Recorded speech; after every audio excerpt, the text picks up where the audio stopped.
السلام علیکم ورحمۃ اللہ وبرکاتہ۔ میں ہوں محمد کامل رشید۔ آج سے اپنے چینل پر اردو کا قاعدہ شروع کرنے جا رہا ہوں۔ بسم اللہ الرحمن الرحیم، رب زدنی علما۔ تو آئیے شروع کرتے ہیں۔ برائے مدارس اسلامیہ اردو کا قاعدہ، سلسلہ قدیم لڑکے اور لڑکیوں کے لیے، مطبوعہ انجمن حمایت اسلام لاہور، ارسلان پبلیکیشن، جامع مسجد دہلی۔ بسم اللہ الرحمن الرحیم۔ پہلا سبق شروع کرتے ہیں۔ الف، با، پا، تا، ٹا، ثا،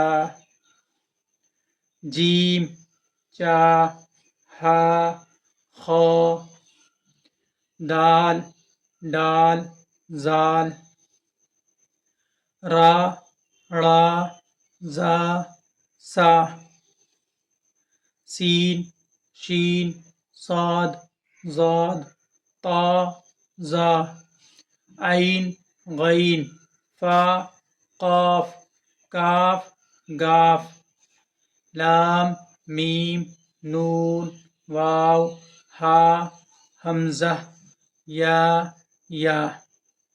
آئیے اسے تھوڑا سمجھ لیتے ہیں۔ الف بالکل سیدھا ہوتا ہے۔ با سے لے کر سا تک کی حروف کی شکل ایک جیسی ہوتی ہے، صرف نقطوں اور نشانات کا فرق ہوتا ہے۔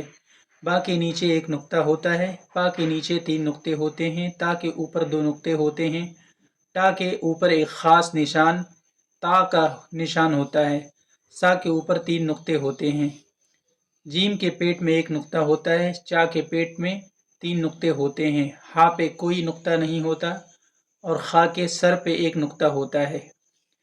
دال، ڈال، زال یہ تینوں ایک شکل کی ہوتی ہے، صرف نقطوں اور نشانات کا فرق ہوتا ہے۔ دال خالی ہوتا ہے نشانات سے اور ڈال کے اوپر تا بنا ہوتا ہے، زال کے اوپر سر پہ 1 نقطہ ہوتا ہے۔ را سے لے کر زا تک کے حروف کی شکل ایک جیسی ہوتی ہے۔ را خالی ہوتا ہے، ڑا کے اوپر ایک خاص نشان ہوتا ہے اور زا کے اوپر 1 نقطہ ہوتا ہے، سا کے اوپر 3 نقطہ ہوتا ہے۔ سین اور شین کی شکل لگ بھگ ایک جیسی ہے، صرف نقطے کا فرق ہے۔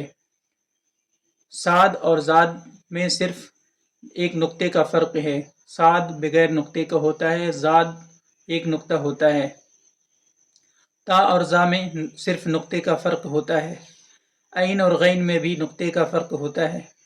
فا کے اوپر 1 نقطہ ہوتا ہے، قاف کے سر پہ 2 نقطہ ہوتا ہے۔ کاف اور گاف کی شکل لگ بھگ ایک جیسی ہوتی ہے، تھوڑا سا فرق ہوتا ہے۔ لام کی پہچان بالکل مختلف ہے، الگ ہے۔ میم کی پہچان بھی بالکل الگ ہے، نون کے پیٹ میں 1 نقطہ ہوتا ہے۔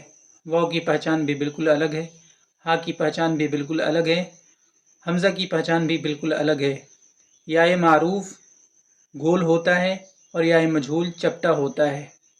آج کے لیے اتنا ہی، والسلام۔